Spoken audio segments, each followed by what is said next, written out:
ভাবি লওক যে আপুনি জংঘলৰ মাজৰ ৰাস্তাৰে গাড়ী চলাই গৈ আছে আৰু হঠাৎ ৰাস্তাৰ দুইফালৰ জংঘলৰ পৰা কাৰোবাৰ কান্দোনৰ শব্দ আপোনাৰ কাণত পৰে। সেই সময়ত আপুনি কি কৰিব?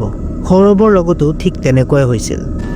নমস্কাৰ বন্ধুসকল, আশা কৰোঁ আপোনালোকে ভালে আছে।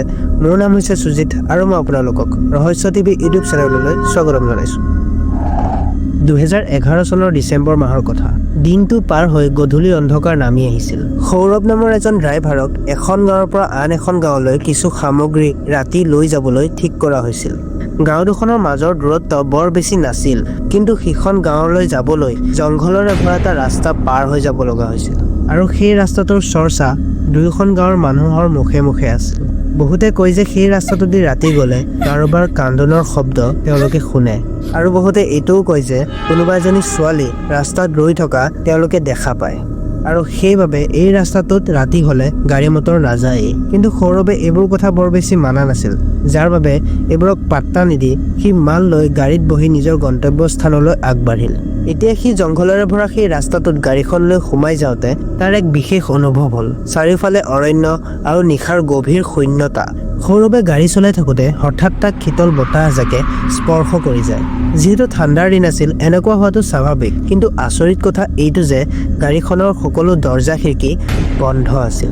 আৰু যেতিয়াই সি গাড়ীখন লৈ জংঘলৰ একেবাৰে মাজভাগ পালে, সি হেডলাইটৰ সন্মুখত মানুহৰ দৰে এটা ছাঁ দেখি ঘপককৈ ব্ৰেক মাৰিলে। এতিয়া সি ভালকৈ চাওঁতে দেখে যে কোনোবা এজনী ছোৱালী মানুহ ৰৈ আছে আৰু তাৰ মুখখন চুলিৰে আৱৰা আৰু তলমূৰ কৰা আছিল। ছোৱালীজনীয়ে মূৰটো উঠাই তাৰ ফালে চাই নিজৰ আঙুলিৰে হাইৰোডৰ পৰা জংঘললৈ সোমাই যোৱা এটা পথলৈ দেখুৱাই দিলে। ছোৱালীজনী বহুত বেছি বগা আছিল আৰু শৰীৰত বহুত আঘাতৰো চিন আছিল। আৰু এইফালে সৌৰভৰ বুকুৰ ধপধপনি বাঢ়ি গ'ল। সি গাড়ীখন ষ্টাৰ্ট দিবলৈ চেষ্টা কৰি আছিল যদিও গাড়ীখন তেতিয়া ষ্টাৰ্ট হোৱাৰ নামেই লোৱা নাছিল। এতিয়া সি উপায় নাপাই চকু মুদি ভগৱানক ভাবিলে আৰু যেতিয়াই পুনৰ চকু মেলি চালে, সন্মুখৰ ছোৱালীজনী অদৃশ্য হৈ গ'ল। তাৰ হাত ভৰি কঁপি আছিল যদিও সি তাত ৰখি নাথাকিল। গাড়ীখন ষ্টাৰ্ট দি লগে লগে তাৰ পৰা আগবাঢ়িল।